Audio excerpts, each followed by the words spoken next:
draw, or because people said, "Oh, you're an awesome artist." He was the awesome artist. I don't know. Yeah. I think the great thing about comics, it's not only the drawing, but the way the drawing works with the words.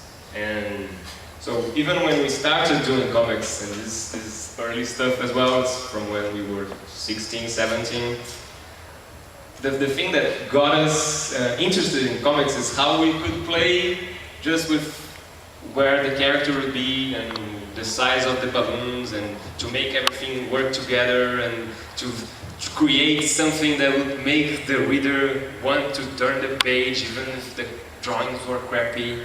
Because you're going to show your work to people who know comics, but you're also going to show the work to people who never read comics. And those people, they don't know if you're a crappy artist. They don't know if you can draw. They are just interested in the story. They mostly only read the balloons. So I realized that the job of the artist, any artist, is to be invisible. So people can read the story and get into the story no matter what it looks like, and create the story in their minds. So that's like the beauty of comics that we realized even when we were great teenage artists. And you know, you notice like two styles. The better style is his, and the crappier style is mine.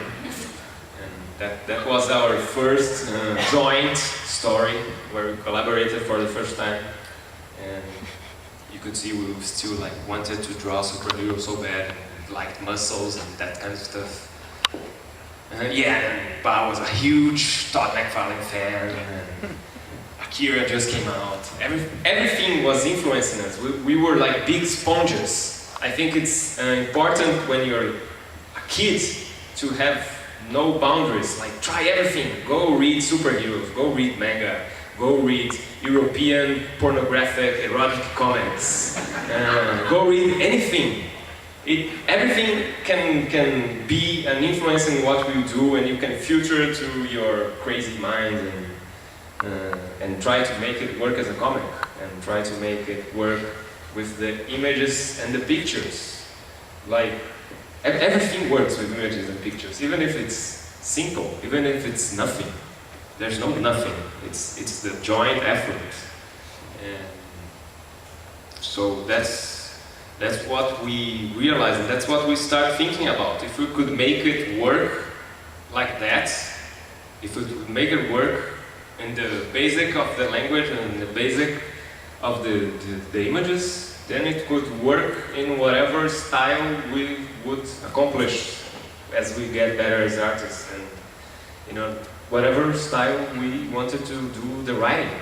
You know, people just must be able to understand the story. The story is the most important thing in a comic book. Even if you love to draw, you have to draw something, you have to draw the story. So you have to make it work simple, like make it understandable, simple, and then the drawing becomes easier.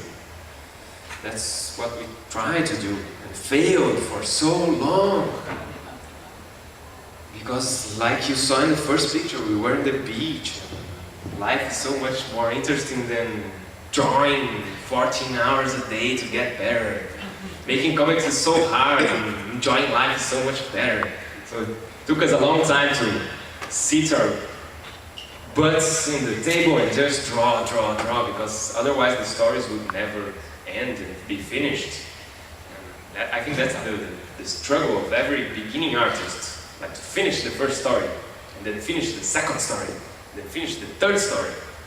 And here you see like how we try to make it work in the simple thumbnails. If they work like that, they will work when they're drawn. Yeah, I try to bring images that people have not seen before, and this is going to be published later this year at the Noir anthology that's coming from Dark Horse, that's edited by our most beloved editor, Diana Schultz. who we met like 10, 11 years ago, and when we were like kids and didn't know how to draw, and we thought she was Lynn Varley because she was like walking around Frank Miller all the time. And then, oh, we're going to talk to Lynn, and then we're going to meet Frank, and then everything is going to be great.